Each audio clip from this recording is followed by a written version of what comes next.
है पहले, हमारे समय में भी बनी है, कांग्रेस पार्टी के समय में भी बनी है।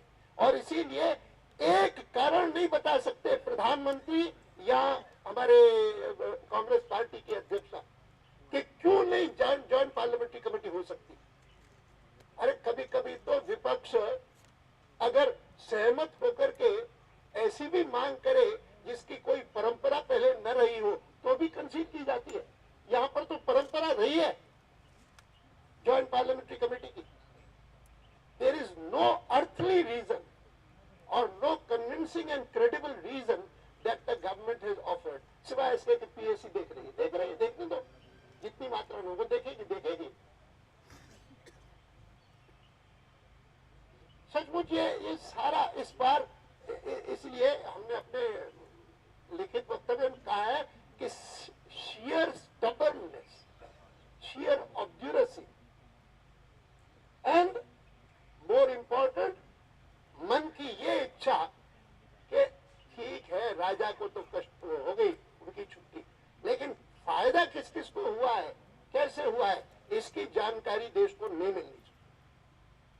जबकि देश इंटरेस्टेड इस बात में है कि किन्होंने इस भ्रष्टाचार का लाभ उठाया है, इस घोटाले का फायदा किसको हुआ है, इसकी जानकारी सारे देश को मिलनी चाहिए।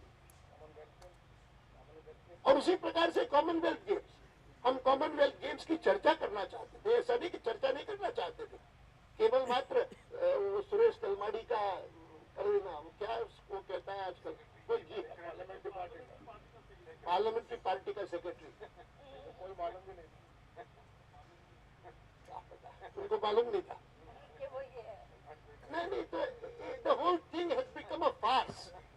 Entire handling of this government, of this particular session, and the important issue of corruption. Not many may be aware. मैं अभी परसों ट्रैवल कर रहा था, मैं जा रहा था मैंगलोर, अपने उडुपी में जाने के लिए, मणिपाल जा रहा था। तो एक सज्जन उठ करके आए प्लेन में, उनको लगा अडवाणी है, तो मेरे पास आकर के हाथ में दिया वो ट्रांसपेरेंसी इंटरनेशनल का रिपोर्ट आकर के दी कि देखा आपने देखा भारत जो है वो 87th हो गया है, पिछले साल 84 था, अब 87th हो गया, हम इसी में नीचे जा रहे हैं, यानी करप्शन इंडेक्स हमारा बढ़ता जा रहा है लगातार। I felt really ashamed. These are issues. This issue of corruption has become such that I feel that when we have decided something today, we said, अच्छा हमको संसद से न्याय नहीं मिला तो हम सड़क पे जाएंगे, संसद से सड़क जाएंगे, पार्लियामेंट से नहीं मिला तो प्रजा के पास जाएंगे, जाकर उनसे पूछेंगे कि भाई आप भी ऐसा समझते हैं कि ये सदन की कार्रवाई चलते रहनी चाहिए थी, कुछ भी ये करें या न करें, या हमने जो कुछ किया कि भाई आप अगर जॉइंट पार्लियामेंट्री कमेटी नहीं बनाएंगे, आप अगर इन सारे घोटालों के बारे में अच्छी तरह से जांच करने का अवसर पार्लियामेंट के मेंबरों को नहीं देंगे, तो हम दूसरी कोई चर्चा नहीं करना चाहते। हम करना चाहते थे, हम तो कश्मीर चर्चा करना चाहते थे। किस प्रकार के बयान दे रहे हैं मुख्यमंत्री वहां के? मुख्यमंत्री कहता है कि Kashmir may have acceded to India, it has not merged with India. I said this is for the first time that I am hearing a statement of that kind, as if there has to be a merger treaty separately.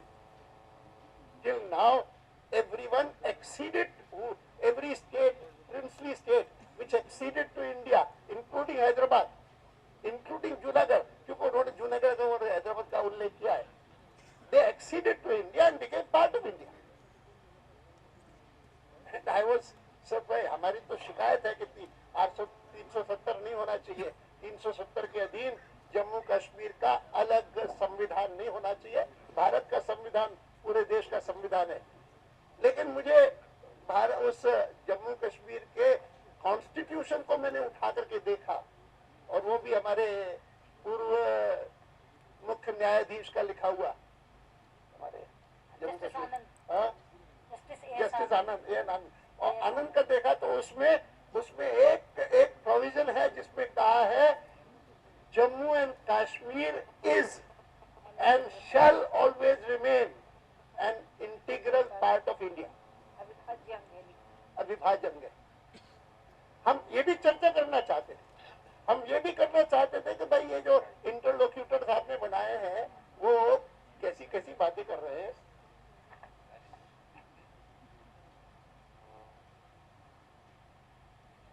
और इसीलिए आज की एक press conference ये कहने के लिए है कि संसद ने इस विषय सरकार के भ्रष्टाचार के बारे में जो कुछ न्याय करना चाहिए था उसको नहीं करने दिया गया, तो हम अब जनता के पास जा रहे हैं और देश भर में दिल्ली से आरंभ करके 22 इस महीने की 22 तारीख को दिसंबर की 22 तारीख को आरंभ करके उसके बाद लुधियाना, रोहतक, जयपुर, लखनऊ, पटना, भुवनेश्वर, भोपाल, अहमदाबाद, हैदराबाद, चेन्नई, जिसमें से मुंबई की तारीख तय हुई है 16 जनवरी। बाकी सबसे तारीखें तय करके हम इन सब स्थानों पर पूरा जो इंटरसेशन पीरियड है वो इस प्रकार की रैलीज में हम लगाएंगे, जिसमें हम यूपीए की सरकार में विशेष रूप से किस प्रकार से भ्रष्टाचार होता रहा है लगातार भयंकर रूप से, और वह एक चरम सीमा तक पहुंच गया अभी अभी के इस अधिवेशन के समय, जिसके कारण हमको ऐसी स्थिति लानी पड़ी जो अपूर्व हो गई, अभूतपूर्व, दो दृष्टियों से अभूतपूर्व। एक तो कोई भी और कार्यवाही नहीं हुई सिवाय इस मांग के कि हमको ज्वाइंट पार्लियामेंट्री कमेटी दीजिए, और दूसरी बात ज्वाइंट पार्लियामेंट्री कमेटी के इशू पर कांग्रेस पार्टी जितनी आइसोलेट हो गई, न केवल विपक्ष से पर अपने सहयोगियों दलों से भी, वैसी it has been total isolation both inside parliament and outside parliament. मैं तो बहुत बहुत धन्यवाद दूंगा आपके माध्यम से पूरे मीडिया को, कि मीडिया जो बहुत बार हमको आइसोलेट कर लेता था कई बार, इस इशू पर पहली बार मीडिया ने पूरा साथ दिया है कांग्रेस पार्टी को आइसोलेट करने में। मैं आपका भी बहुत आभारी हूँ।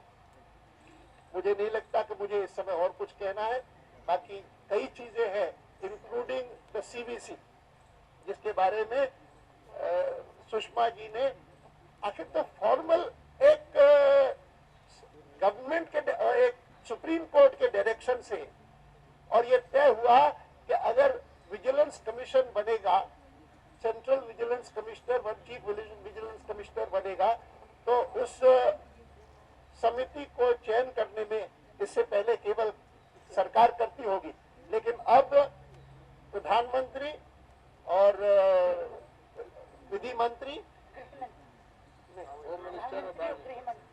प्रधानमंत्री, गृह मंत्री और विपक्ष नेता विपक्ष लोकसभा, ये तीन करेंगे। तो अब और फिर एक स्टेज था जब मैं था नेता विपक्ष, और उस अवसर पर एक बार उन्होंने हमारे पास नाम भेजा किसी पोस्ट के लिए, शायद इंफॉर्मेशन कमिश्नर था, चीफ सेंट्रल इंफॉर्मेशन कमीशन, जिसमें एक ही नाम भेजा। मैंने कहा मैं एक नाम नहीं स्वीकार करूंगा, आप पैनल भेजिए, आप ही चुन लीजिए। मैंने मुझसे आप नहीं पूछ रहे, लेकिन आप चुन लीजिए, लेकिन मुझे पैनल चाहिए, बिना पैनल के नहीं होगा। और उन्होंने पैनल दिया जिसमें उस नाम को उन्होंने फिर से रिपीट किया।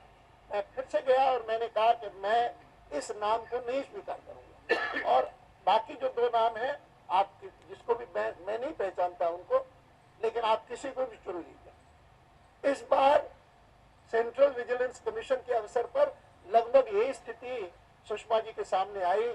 जब पैनल था 3 का, इन्होंने कहा कि मैं ये नाम नहीं स्वीकार करूंगा, इनके खिलाफ तो एक सीबीआई जांच कर रही है, केस चल रही है, और लेकिन बाकी जो दो आपके नाम हैं मैं उनको जानती नहीं, लेकिन आप जिनको भी ठीक समझे उनको कर लें। उन्होंने नहीं किया और उन्होंने इसी को किया, और सुप्रीम कोर्ट पर उनको उस पर टिप्पणी करनी पड़ी। सुप्रीम कोर्ट ने कितनी टिप्पणियां की हैं भ्रष्टाचार के मामलों में इन दिनों में। इस एक ही एक ही महीने में बार बार सुप्रीम कोर्ट को कहना पड़ा है, बहुत दुर्भाग्य की बात है और इस सरकार के लिए शर्म की बात है। मैं आशा करता हूं कि अभी भी, मैं अपील करता हूं सरकार से कि अभी भी सब बातों को भूल करके ये समझ करके चले कि इस विषय में पूरा देश चाहता है कि हम तह तक पहुंचे। और उस दृष्टि से मैं फिर से मांग करता हूं कि जॉइंट पार्लियामेंट्री कमेटी इस मामले में जरूर बनाए और बना करके देश की इच्छा का भी सम्मान करे, संसद की इच्छा का सम्मान करे, अपने सहयोगियों की जो अलाइज पार्टनर्स हैं उनकी इच्छा का सम्मान करे और भ्रष्टाचार के तह तक पहुंचने की एक इच्छा तो दिखाए कम से कम। इतना ही निवेदन करता हुआ मैं बात समाप्त करता हूं।